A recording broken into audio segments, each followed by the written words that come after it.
जनतंत्र का जन्म रामधारी सिद्दीनकर द्वारा जो पाठ है आपके बुक में, मैं उसका आज प्रश्न उत्तर बहुत ही आसानी तरीके से करने वाला हूँ, एकदम टूटी फूटी लैंग्वेज में। तो इसको आप लोग समझेंगे और आपको बहुत हेल्प मिलेगा। तो आज का पहला जो क्वेश्चन है वह है, कवि की दृष्टि में समय के रथ का घर घर नाद क्या है, स्पष्ट करें। उसका पहला जो क्वेश्चन है वो यही है। तो आपका ये इसका आंसर होगा पराधीनता की समाप्ति। जैसे कि पहले से जो हम लोग दूसरे की धीन में रहे हैं उसकी समाप्ति और स्वाधीनता की प्राप्ति, जो अपनी अब जो धीनता आएगी उसकी प्राप्ति हो रही है। कवि की दृष्टि में समय के रथ का घर घर नाद अर्थात जनता के समय आया अपना जनतंत्र को कायम करने का। बात समझ पा रहे हैं कि इस पूरे कहानी को निचोड़ करके इसमें आपको लिखा गया, जो कि आपका इसका आंसर हो चुका है। तो चलिए अगला क्वेश्चन जो है वो क्या है कि कविता के आरंभ में कवि भारतीय जनता का वर्णन किस रूप में करता है। तो इसका उत्तर है, कविता के आरंभ में कवि भारतीय जनता का वर्णन अबोध मूक मिट्टी की मूर्त के रूप में किया है। जैसा कि आप लोग जानते हैं, अगर पाठ पढ़िएगा तो आपको पता होगा कि उसमें अबोध, जैसे कि जिसको कुछ भी ज्ञान ना हो, मूक मिट्टी यानी कि जो मिट्टी का मूर्ति जो होता है वो बोलता नहीं है, ऐसा मूक मिट्टी की मूर्त के रूप में किया है वर्णन, जो सब कुछ सहती आ रही है। जैसे कि मूर्ति को कुछ भी कीजिए वो सह जाती है, उसी तरह से सब कुछ जनता सहती आ रही है।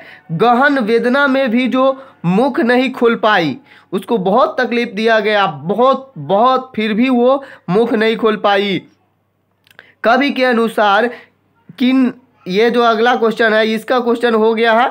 अगला जो है, कवि के अनुसार किन लोगों की दृष्टि में जनता फूल या दूधमुही बच्चे की तरह है और क्यों, कवि क्या कहकर उनका प्रतिपादन करता है। तो ये क्वेश्चन काफ़ी पूछा जाता है, इसको ध्यान में भी आप लोगों को रखना है।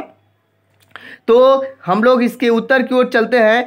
कवि के अनुसार राजनायक लोगों की दृष्टि में जन फूल या दूधमुही बच्चे की तरह है, क्योंकि अब तक राजनायक यानी समझ रहे हैं ना, राजा का जो राजनायक है, राज का जो नायक है, सोचते आ रहे हैं कि जनता पर राजा का अधिकार होता है, जब चाहो उससे अपना राज सिंहासन सजा लो अथवा दूधमुही बच्चे की तरह जनता को कुछ देकर उनका मन बहलाकर राज्य का उपभोग कर लो।